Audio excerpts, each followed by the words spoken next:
Miss হবে না আপনার পছন্দের টিভি শো। দেখুন জি5 অ্যাপে একদম ফ্রি। ওই একজন পুলিশ ভদ্রমহিলা তোমাকে কি না কি বলেছে তার জন্য তুমি ধরাকে সরাজ্ঞান করছো। তুমি ওই মহিলার কথায় তখন থেকে এত গুরুত্ব কেন দিচ্ছ? আমি বুঝতে পারছি না, এটা বারবার এক কথা বলে যাচ্ছ। আরে বাবা, ওনার কার্যসিদ্ধি হয়েছে আমার কাজে, তাই জন্য দুটো বেশি কথা উনি বলেছেন। তার কথা এত গুরুত্ব দেওয়ার কি আছে অনির্বাণ? তুমি তখন থেকে সেটাই মাথায় নিয়ে বসে আছো।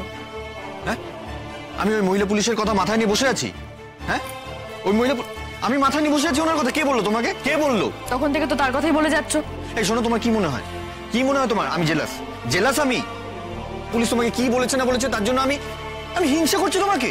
আরে মানে হাস্যকর তোমার কথাবার্তা সব। আমি একবারও এটা ভাবিনি যে তুমি জেলাস। প্লিজ অনির্বাণ, শুধু ঝগড়াটাকে টেনে নিয়ে যাওয়ার জন্য উল্টো পাল্টা কথা বানিয়ে সেগুলো আমার মুখে বসিও না। এই শোনো, আমি কিন্তু কোনো কথা বানাইনি, আর কোনো কথা আমি তোমার মুখে বসিয়ে দিইনি।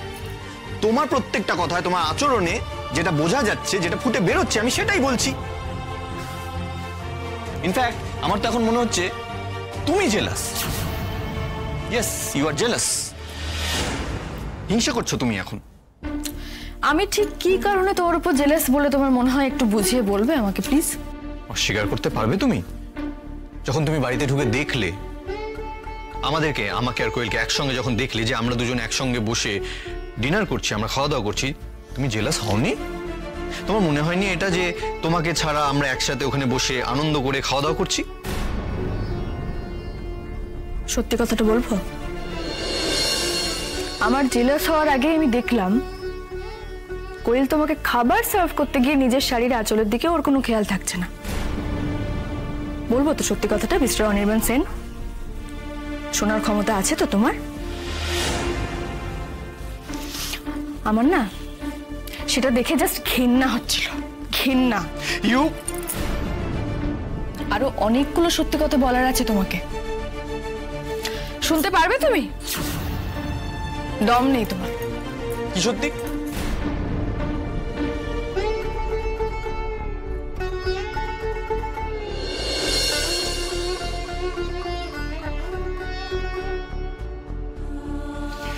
রাই, আমি কিন্তু তোমার উত্তরের অপেক্ষা করছি। রাই, আমি কিন্তু নাটক সহ্য করতে পারি না, তুমি খুব ভালো করে জানো। কোন সত্যিটা আমি সহ্য করতে পারবো না?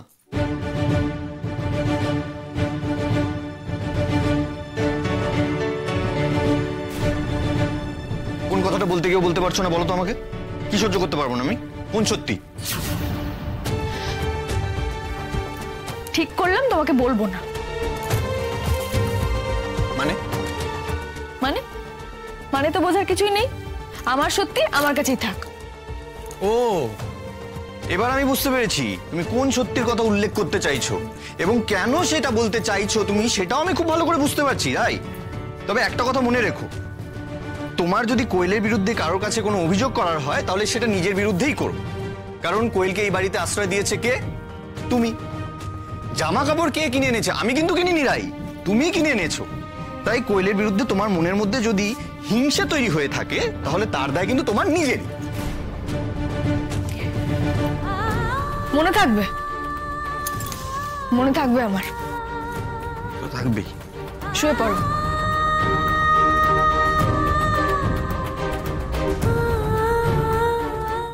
জি5 ডাউনলোড করুন আর সব এপিসোড দেখুন একদম ফ্রি।